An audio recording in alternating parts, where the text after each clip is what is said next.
Guys স্বাগতম জনাইছো আপোনালোকক মোৰ অন্য এটি ভিডিঅ'লৈ। আজি হৈছে ৰবিবাৰ আৰু ৰবিবাৰৰ দিনটো আমাৰ সকলোৰে বাবে স্পেচিয়েল, মোৰ বাবেও স্পেচিয়েল, কাৰণ ৰবিবাৰৰ দিনটোত সকলোবোৰ ঘৰতেই থাকে।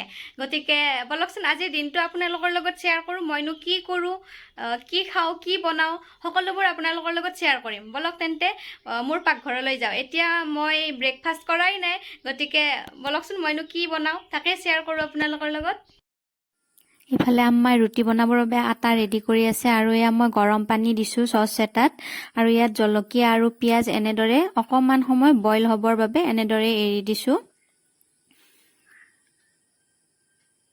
তাৰপিছত এয়া মই মিক্সিৰ জাৰ এটা লৈছোঁ আৰু এয়া আলমণ্ড আৰু কাজু বাদাম মই ৰাতিয়ে এনেদৰে তিয়াই থৈ দিছিলোঁ আৰু এতিয়া ইয়াৰে পেষ্ট এটা বনাই ল'ব লাগিব, ফাইন পেষ্ট এটা। মই মিক্সিৰ জাৰটোত এনেদৰে বাদাম কেইটা দি দিছোঁ আৰু ইয়াত দিছোঁ অকণমান গাখীৰ।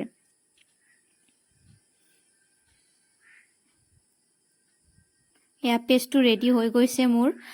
এনেদৰে ফাইন পেষ্ট এটা বনাই ল'ব লাগে, চাওকচোন এইটো। আৰু এই জাৰটোতে মই দিম এতিয়া এয়া বইল কৰি ৰখা পিঁয়াজ আৰু জলকীয়াখিনি। এনেদৰে এইখিনিও ধুনীয়া পেষ্ট এটা বনাই ল'ব লাগিব। ইয়াত মই দি দিছোঁ পিঁয়াজ কেইটা আৰু জলকীয়াখিনি ইয়াত দি, আৰু ইয়াত দিছোঁ মই এটা ডালচেনি আৰু ইয়াত এটা দিছোঁ ডাঙৰ ইলাইচি আৰু ইয়াত দিছোঁ সৰু ইলাইচি আৰু লং। এইখিনি এতিয়া ধুনীয়া পেষ্ট এটা বনাই ল'ব লাগিব।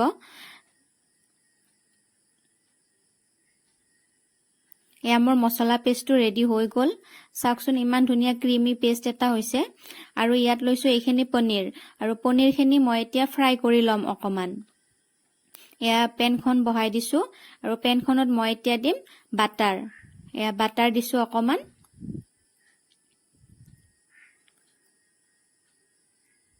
এয়া বাটাৰখিনি দি এনেদৰে ভালদৰে পেনখনত লৰাই দিছোঁ। এতিয়া পনীৰখিনি দি দিছোঁ। এতিয়া পনীৰখিনিত মই মছলা এড কৰিম। এয়া মছলাত দিছোঁ মই এইখিনি আধা চামুচ ধনিয়া গুড়ি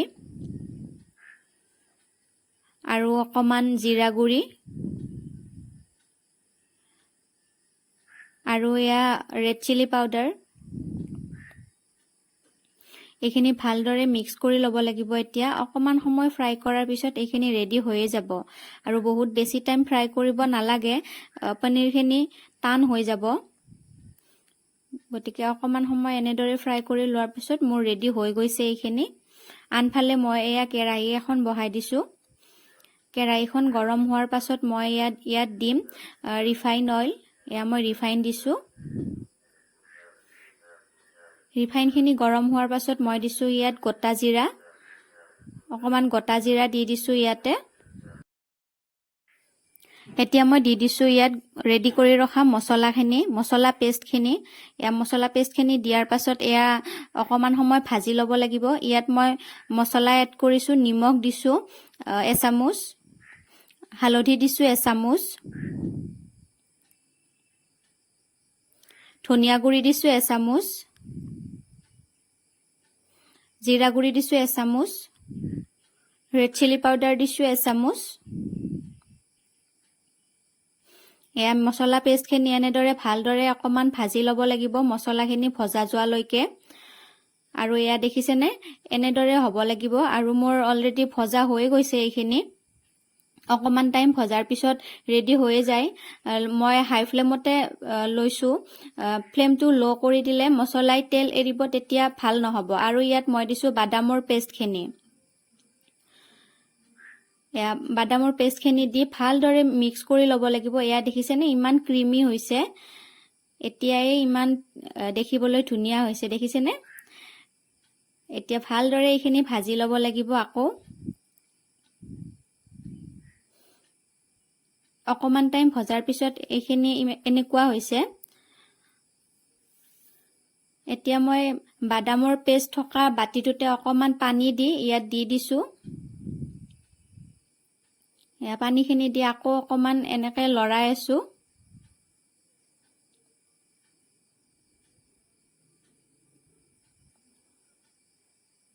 এতিয়া মই ফ্ৰাই কৰি থোৱা পনীৰখিনি ইয়াত দি দিছোঁ।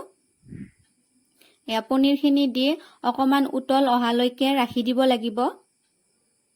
এয়া ভালদৰে লৰাই দিছোঁ আৰু উতল অহালৈকে এনেদৰে অকণমান টাইম থৈ দিম।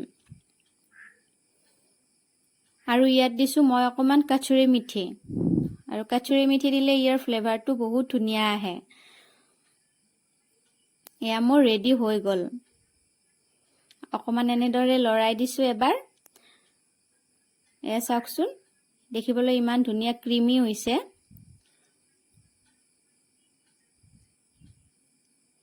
এয়া ওপৰত মই অকণমান আমুল ফ্ৰেছ ক্ৰীম যিটো আছে, সেই আমুল ফ্ৰেছ ক্ৰীম দি দিছোঁ অকণমান।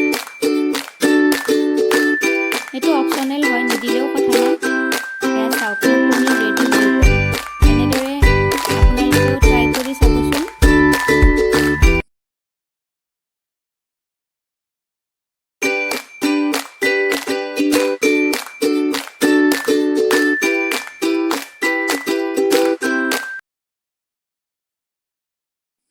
আৰু এইফালে মই এয়া ৰুটি সেকি আছোঁ।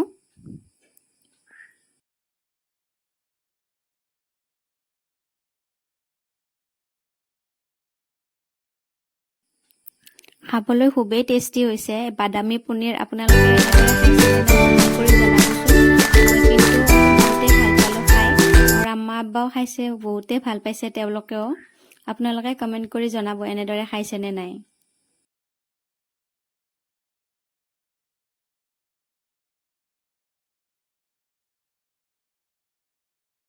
মই ব্ৰেকফাষ্ট কৰি আজৰি হৈ আহিলোঁ আৰু এতিয়া অকণমান হেনা কৰিম বুলি ভাবিছোঁ চুলিখিনিত। আৰু ৰাতিয়ে মই ৰেডি কৰি থৈ দিছোঁ, আৰু মই ৰাতি অকণমান ভিডিঅ' এটা ৰাখি থৈ দিছিলোঁ কেনেকৈনো মই হেনাখিনি ৰেডি কৰোঁ।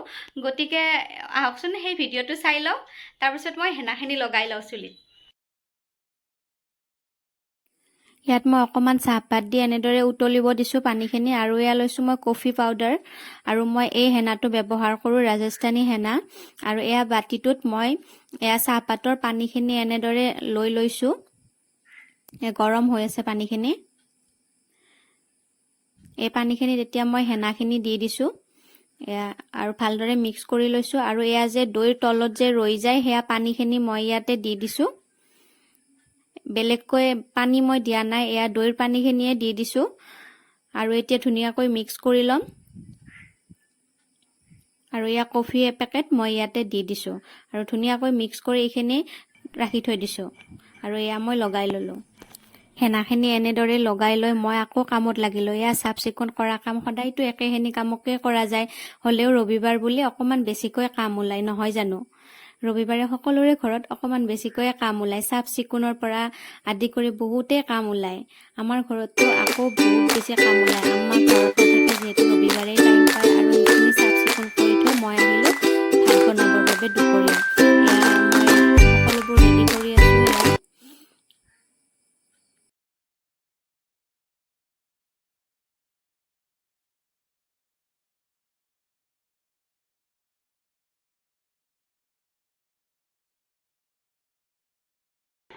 দুপৰীয়া গা ধুই ভাত পানী খাই আজৰি হৈ আহি এতিয়া আপোনালোকক লগ পাইছোঁ, আৰু এতিয়া অকণমান ৰেষ্ট ল'ম।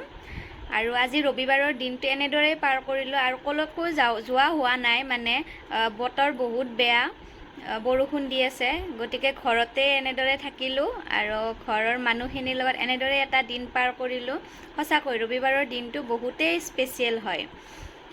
ঠিক আছে তেন্তে আজিৰ ভিডিঅ'টোৰ পৰা মই ইমানতে বিদায় ল'ম। আৰু এই ভিডিঅ'টো চাই যদি ভাল পালে লাইক কৰিব, শ্বেয়াৰ কৰিব, কমেণ্ট কৰিব, আৰু মোৰ চেনেলটো ছাবস্ক্ৰাইব কৰি দিব। আজিলৈ আহিছোঁ, বাই বাই।